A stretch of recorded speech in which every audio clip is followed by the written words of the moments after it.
பாராளுமன்ற உறுப்பினர் சாணக்கியன் அவர்களுக்கு வழங்கப்பட்ட அந்த 400 மில்லியன் ரூபாயில் பல மோசடிகள் இடம்பெற்றதாக எங்களுடைய உறுப்பினர் அவர்கள் ஏற்கனவே ஊடகங்களுக்கு வழங்கியிருந்தார். ராசமாணிக்கம் ஞாபகார்த்த மண்டபம் என்று இருந்ததை ராசமாணிக்க ஞாபக மண்டபத்தின் ஊடாக பிள்ளையார் ஆலய பரிபாலன சபைக்கு அந்த 2 கோடி ரூபாய் நிதி வழங்கப்பட்டுள்ளதாக இந்த தகவலிலே வழங்கப்பட்டிருக்கிறது. இவ்வாறு அரசு அதிகாரிகள் முன்னுக்கு பின் முரணான தவறுகளை வழங்கிக் கொண்டிருக்கின்ற காரணத்தினால் இதில் எங்களுக்கு பாரிய சந்தேகம் ஏற்படுகிறது.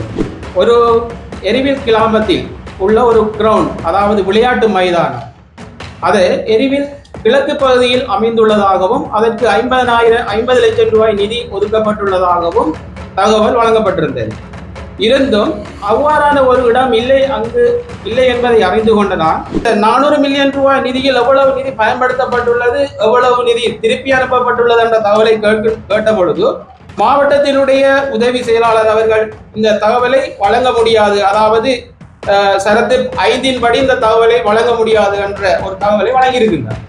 அபிவிருத்திக்காக ஒதுக்கப்பட்டிருக்கிற நிதி, மக்களுக்காக ஒதுக்கப்பட்ட அந்த மக்களுடைய வரிப்பணம் ஒரு தேர்தலுக்காக அவசரமாக தேவையற்ற விடயங்களுக்கெல்லாம் ஒதுக்கப்பட்டிருப்பதை நினைக்கும் போது, ஒரு சத்திய சாய்பா சமிதிக்கு நிதி ஒதுக்கி இருக்கின்றார்கள், சக்தி இல்லத்துக்கு நிதி ஒதுக்கி இருக்கின்றார்கள். இவையெல்லாம் அவசரமாக இந்த வாக்கினை பெற வேண்டும் என்பதற்காக தேர்தல் காலங்களில் இந்த திட்டங்களை ஒரு சரியான திட்டமிடலின்றி நடைமுறைப்படுத்தி இந்த இவ்வளவு நிதியையும் மோசடி செய்துள்ளார்கள் என்பதுதான் இங்கு நான் குறிப்பிட வருகிறேன். எமது கௌரவ ஜனாதிபதி அவர்களினால் பாராளுமன்ற உறுப்பினர் சாணக்கியன் அவர்களுக்கு வழங்கப்பட்ட அந்த 400 மில்லியன் ரூபாயில் பல மோசடிகள் இடம்பெற்றதாக எங்களுடைய உறுப்பினர் அவர்கள் ஏற்கனவே ஊடகங்களுக்கு வழங்கியிருந்தார். அது தொடர்பாக நாங்கள் பிரதேச செயலகங்களுக்கு ஊடாக எங்களுடைய தகவல் அறியும் சட்டம் 2016ஆம் ஆண்டு 12ஆம் இலக்க தகவல் அறியும் சட்டத்தின் ஊடாக பல தகவல்களை திரட்டியிருந்தோம். அதன் அடிப்படையில் ஒரு எரிவில் கிராமத்தில் உள்ள ஒரு கிரவுண்ட், அதாவது விளையாட்டு மைதானம், அது எரிவில் கிழக்கு பகுதியில் அமைந்துள்ளதாகவும் அதற்கு 50 லட்சம் ரூபாய் நிதி ஒதுக்கப்பட்டுள்ளதாகவும் தகவல் வழங்கப்பட்டிருந்தது. இருந்தும் அவ்வாறான ஒரு இடம் அங்கு இல்லை என்பதை அறிந்து கொண்ட நான் மீண்டும் மேல்முறையீடு RTI 10 ஊடாக மேல்முறையீடு செய்து இதை உறுதிப்படுத்தி தருமாறு கேட்டிருந்தேன். அப்பொழுது அவர்கள் அதை தர மறுத்து சிறிது காலத்தின் பின்னர் எனக்கு நேற்று ஒரு அறிக்கையினை வெளியிட்டிருக்கிறார்கள். அது எரிவில் தெற்கு பகுதிக்கு மாற்றம் செய்யப்பட்டுள்ளதாக அறிவித்திருக்கிறார்கள். ஆனால் இருந்தும் இது முதல், அதாவது எங்களுக்கு முன்பு அறிவிக்கப்பட்ட அந்த தகவலின்படி பிரதேச செயலகத்தினுடைய தகவல் அறியும் பொறுப்பாளர் அவர்கள் இது எரிவில் கிழக்குக்கு தான் என்று உறுதிப்படுத்தப்பட்டிருந்தது. அதே போன்று ராசமாணிக்கம் ஞாபகார்த்த மண்டபத்திற்கு 2 கோடி ரூபாய் நிதி ஒதுக்கப்பட்டுள்ளதாக ஏற்கனவே மாவட்ட செயலகத்திலிருந்து பெறப்பட்ட தகவல் அறிவு உரிமை சட்டத்தில் பெறப்பட்ட விவர தகவல் எங்களுக்கு வழங்கப்பட்டிருந்தது. அது தொடர்பான தகவலை நாங்கள் கேட்டிருந்த போது, அதாவது அதே போன்று எங்களுடைய மேல்முறையீட்டின் மூலம் அது தொடர்பான தகவலை கேட்டிருந்த போது அவர்களும் பிரதேச செயலாளர் அவர்கள் அந்த நிதி என்னால் நிறுத்தப்பட்டுள்ளது என்று அறிவித்திருந்தார்.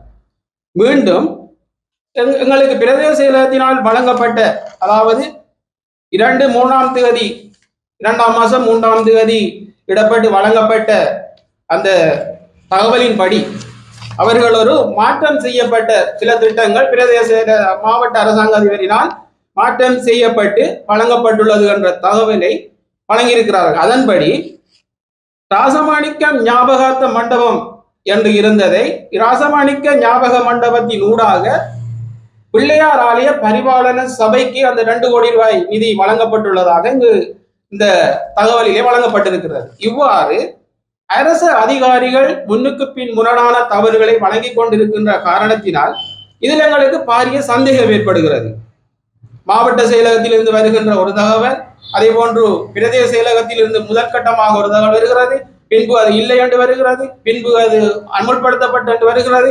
இவ்வாறு இந்த தகவல் அறியும் உரிமை சட்டத்தில் கேட்கப்படுகின்ற விடயங்கள் சரியான முறையில் தகவலாக வழங்கப்படவில்லை என்பது எங்களுக்கு ஒரு சந்தேகத்தை ஏற்படுத்துகின்றது. அதே போன்று எங்களுடைய நிதியில், அதாவது இந்த 400 மில்லியன் ரூபாய் நிதியில் எவ்வளவு நிதி பயன்படுத்தப்பட்டுள்ளது, எவ்வளவு நிதி திருப்பி அனுப்பப்பட்டுள்ளது என்ற தகவலை கேட்ட பொழுது மாவட்டத்தினுடைய உதவி செயலாளர் அவர்கள் இந்த தகவலை வழங்க முடியாது, அதாவது சரத்து 5 படி இந்த தகவலை வழங்க முடியாது என்ற ஒரு தகவலை வழங்கியிருக்கின்றார். இது தனிநபர் சார்ந்த விடயம் அல்ல என்பதை அவர் நன்கு உணர வேண்டும். அதாவது என்ன சொல்கிறது என்றால், தகவல் உரிமை சட்டத்தில் தனி உரிமை சார்ந்த விடயமாக இருந்தால் ஒரு ஆள் முறைப்பாடு செய்தாலும் 3ஆம் நபர் முறைப்பாடு செய்தாலும் அந்த தகவலை வழங்க வேண்டும் என்றுதான் சட்டம் சொல்கிறதே தவிர அதை மறைக்க வேண்டும் என்று சட்டம் சொல்லவில்லை. அதை அவர்கள் நன்கு உணர வேண்டும். அவர்கள் நாங்கள் மீண்டும் மேல்முறையீடு செய்திருக்கின்றோம்.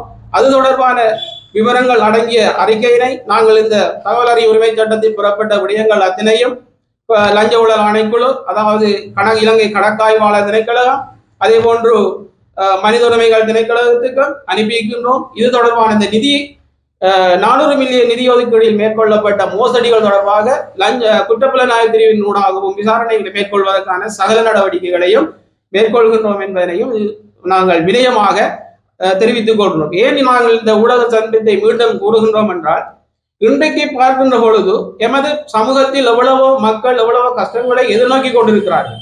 ஆனால் இந்த 400 மில்லியன் நிதி எமது மட்டக்களப்பு மாவட்ட மக்களுக்கு அபிவிருத்திக்காக ஒதுக்கப்பட்டிருக்கிற நிதி, மக்களுக்காக ஒதுக்கப்பட்ட அந்த மக்களுடைய வரிப்பணம் ஒரு தேர்தலுக்காக அவசரமாக தேவையற்ற விடயங்களுக்கெல்லாம் ஒதுக்கப்பட்டிருப்பதை நினைக்கும் போது கவலை அளிக்கின்றது.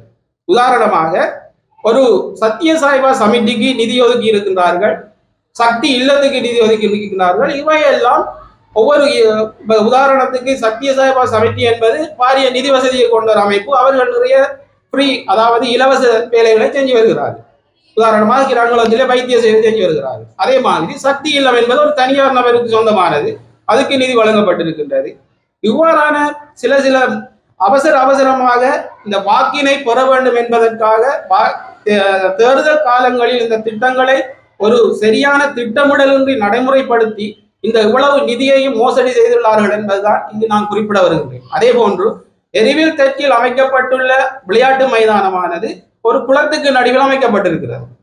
இந்த விளையாட்டு மைதானத்துக்கு 2 தடவைகள் நிதி ஒதுக்கப்பட்டு பாரிய மோசடி இடம்பெற்றிருக்கின்றது.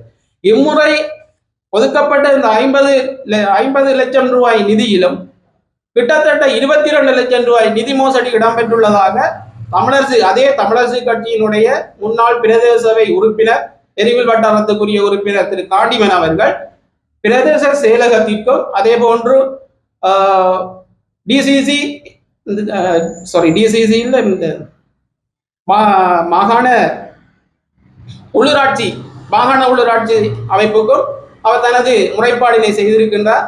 அதன் அடிப்படையில் அவர்களிடம் விசாரணை மேற்கொள்ளவில்லை என்று அவர் எனக்கு அந்த கருத்தினை வழங்கியிருந்தார். இவ்வாறு மிக மோசமான முறையில் நிதிகள் ஒதுக்கப்பட்டு அவர்களுடைய ஆதரவாளர்கள் மூலமாக அந்த நிதி சுரண்டப்பட்டு பிரச்சார வேலைகளுக்கே பயன்படுத்தப்பட்டிருக்கிறதே தவிர முறையான வேலைகள் இடம்பெறவில்லை. அதே போன்று எமது மக்களுடைய இந்த வரிப்பணம் இவ்வளவு மோசமாக பயன்படுத்தப்பட்டிருப்பதை நினைத்து நாங்கள் மிகவும் கவலையிடுகின்றோம். இவ்வாறான மக்களால் தெரிவு செய்யப்படுகின்ற இந்த உறுப்பினர்கள் மூலமாகத்தான் எமது பிரதேசத்தில் இன்றும் எமது மக்கள் ஏழைகளாகவும் அடிமைகளாகவும் வாழ்ந்து கொண்டிருக்கிறார்கள். இதன் மூலம்தான் பல யூடியூப்புகளில் எமது மக்கள் விளம்பர பொருளாகவும் இன்றைக்கு தோன்றிக் கொண்டிருக்கிறார்கள் என்பதை இந்த மக்களால் தெரிவு செய்யப்பட்ட ஒவ்வொரு பாராளுமன்ற உறுப்பினரும் அதே நேரம் அரச அதிகாரிகளும் கவனத்தில் கொள்ள வேண்டும். பாராளுமன்ற உறுப்பினர்கள் மேல் இடத்திலிருந்து வருகின்ற அழைப்புகளுக்கு அமைவாக அதிகாரிகள் செயற்பட்டதனால்தான் இவ்வாறான மோசடிகள் அவசரமாக இடம்பெற்றிருக்கிறதா என்ற ஒரு சந்தேகமும் எங்களுக்கு ஏற்படுகின்றது. இது தொடர்பாக நாங்கள் சகல நடவடிக்கைகளையும் சட்ட ரீதியான நடவடிக்கைகளை மேற்கொள்வதற்கு அனைத்து நடவடிக்கைகளையும் மேற்கொண்டு வருகின்றோம். அனைத்து மக்களும் இது தொடர்பாக விழிப்புணர்வோடு இருக்க வேண்டும். அரசியல்வாதிகள் தொடர்பாகவும் விழிப்புணர்வாக இருக்குமாறும் நான் மக்களை அன்பாக கேட்டுக்கொள்கிறேன். அவருடைய வீரவசனங்கள் கருத்துக்களுக்கு அடிபணியாமல் அவர்கள் என்ன செய்கிறார்கள், எந்த காலப்பகுதியில் செய்கிறார்கள் என்பதையும் ஒவ்வொரு மக்களும் கருத்தில் கொள்ள வேண்டும் என்பதுதான் எனது பணிவான வேண்டுகோள்.